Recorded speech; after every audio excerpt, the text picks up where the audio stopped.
小时候特别爱吃旺旺碎冰冰，一天要吃2、3根那一种，怎么劝都没有用。家里人怕我吃坏肚子，就骗我说警察叔叔专门抓这些吃碎冰冰的小孩。这一招在小时候真的特别管用，我整整1个月都不敢碰碎冰冰。结果那天二哥突然来找我玩，还神秘的说要给我看一个他的好东西，说我这从下面掏出了一根旺旺碎冰冰，还说这是他好不容易才搞到手的。我当时整个人都被吓到了，没想到二哥这个家伙居然这么大胆，敢在光天化日之下吃旺旺碎冰冰，赶紧拒绝了他。没想到二哥生气的对我说：“你难道忘了你一半我一半，你是我的小伙伴了吗？”听到这一句话，我整个人浑身一颤。对呀，要是我现在拒绝了二哥，那我以后还会有小伙伴吗？最后我还是没经得住诱惑，吃了二哥的那一根。人总是在做错事之后才会反省，我也不例外。吃完后，我的嘴角就流下了悔恨的泪水，想到自己不久之后可能就会被抓了。于是我回家偷偷把作业埋在了家里的后院，还写下了遗书，告诉爸妈再生一个，到时候把这份作业留给他，让他连我这一份一起努力下去。那天晚上我因为没写作业，被打得差点和作业葬在了一块。小时候过年，我们小伙伴们最喜欢做就是放鞭炮了。记得有年大年初一，我爸和二叔他们要打牌，怕我们会打扰他们，就给了我们足足5块钱出去玩。当时把我和二哥激动的，一路上都在算等一下能买几个鞭炮和辣条。就在我们忘乎所以的时候，二哥突然发现地上有一张红色的纸，走近一看，好家伙，上面居然写着100万！最重要的是还有银行水印，天地银行发行。当时二哥激动的连手上的5块钱掉地上都懒得捡了，拉着我就要跑去小卖部进货。你瞧瞧二哥这家伙打小就是聪明，直接反手一巴掌过去，麻烦你用脑子想想行吗？这100万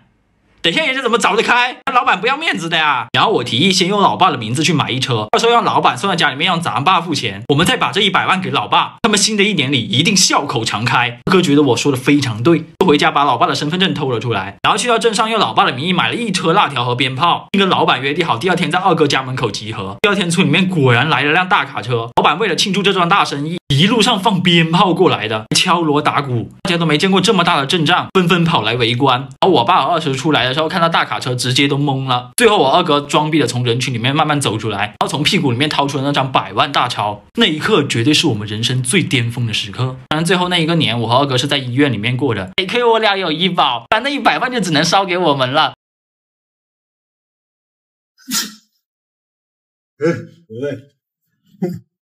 All my love is gone.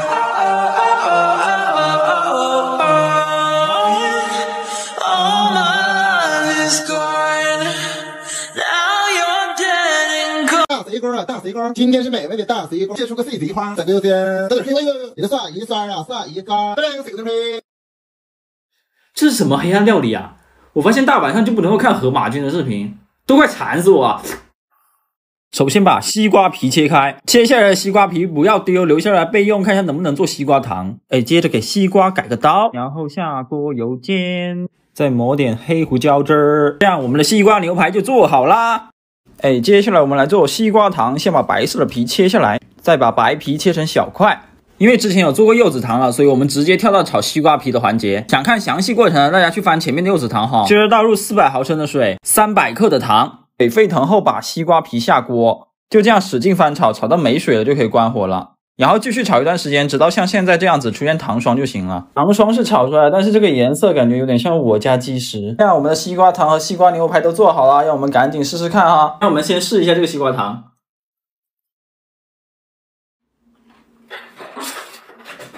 好吃，太齁了，我天哪，一口牙就完完全全是吃糖霜的感觉，根本没有一点西瓜的味道。那么接下来让我们试一下西瓜牛排。接下来演示的是西瓜牛排的错误吃法。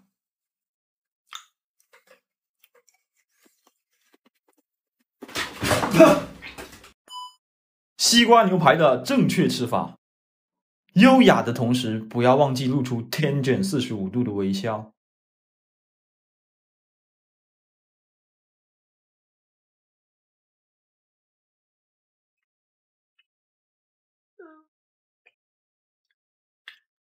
好吃。最后给大家总结一下，如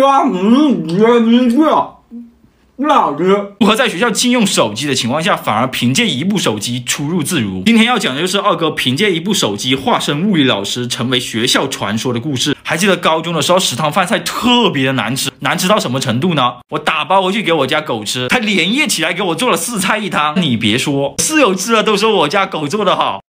所以学生们苦不堪言。好在当时我们有个室友比较胆大，偷偷把手机带来了学校，于是我们靠着这部手机点外卖，勉强能够吃上一些好的。但所谓常在河边走，哪有不湿鞋？意外还是发生了。那天我和二哥去取外卖，正好被保安给碰上了。手机外卖人赃俱获，我都打算乖乖认命了，没想到二哥立马反应了过来，直接给了我一巴掌，接着对保安说：“大哥辛苦了。”我是他们班新来的物理老师，这笔吃外卖正好被我抓到了，你交给我处理就行了。说完他还给保安点了一根针织棒，好家伙，这一套操作下来直接把我给搞懵了。要不是保安以为学生不敢这么嚣张，单是带针织棒来学校就足够让二哥卷铺盖走人了。可恶，居然给他装到了！更让我没想到的是，没过几天二哥跟保安混熟了，就以带学生出去买材料为由，明目张胆的带着我们宿舍几个人出去吃饭，那段日子简直过得风生水起。直到后来我们班因为物理老师的真材实料，成绩突飞猛进，取得了全区第一。学校特地叫来了媒体，给物理老师安排了一场采访，打算大吹特吹。没想到是当天物理老师因为吃了学校食堂的饭菜，窜到连厕所都走不出来。后来学校派保安去找物理老师，保安来到我们班见到二哥，以为他就是物理老师，立马拉着他去采访。二哥害怕事情暴露，只好硬着头皮上。但没想到是二哥天生就有逼王风范，从刚开始的战战兢兢，到后来的侃侃而谈，像什么伟大建设、感恩梦想，通通搬上，感动的采访人员都哭了。最后他又神来之笔，提到了学校食堂饭菜难吃，说想要学好必须先吃好，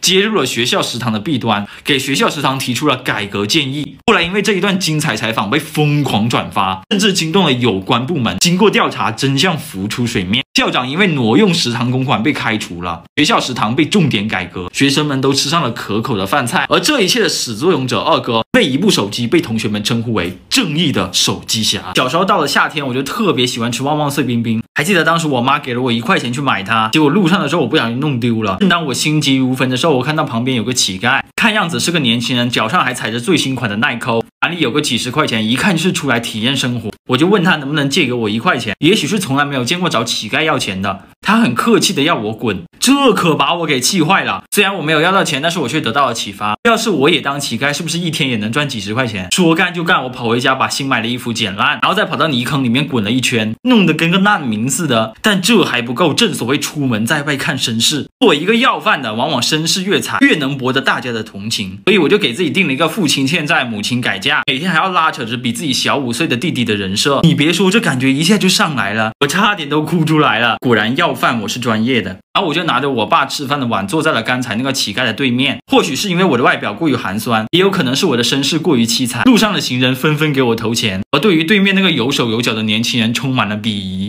怎么也没有想到，因为不愿意借我那1块钱，连饭都吃不上了。后来他哭着求我，让我收了碗里的钱，以后别再来了。至此我仿佛找到了财富密码，每周定期的去找那些有手有脚还来要饭的收保护费，只要不交钱，我就在他对面原地要饭。就这样我赚得盆满钵满。但正所谓世上没有不漏风的墙，后来有一次我在家里吃饭，邻居跑来告密，我爸听说了我当街要饭的事情，当场回房间拿出棍子就要打断我的腿，吓得我赶紧跑出了家门。结果发现门口聚集了很多乞丐，我心想这下完了，他们不会来找我算账的吧？但让我没想到的是，他们是来感谢我的，因为之前有很多年轻人有手有脚不去工作装乞丐，那他们这些真正需要帮助的人得不到帮助，而我的出现成功赶走了那些游手好闲的人。我爸听到这里之后感动的流下了眼泪，好家伙，我的腿保住了。当时还有个代表拿了笔钱说要帮助我们家，爸让他们留着，说自己家不缺钱，但那个代表却说你们家怎么可能不缺钱，你不也是用那个要饭的碗吃饭吗？我的腿还是没有保住。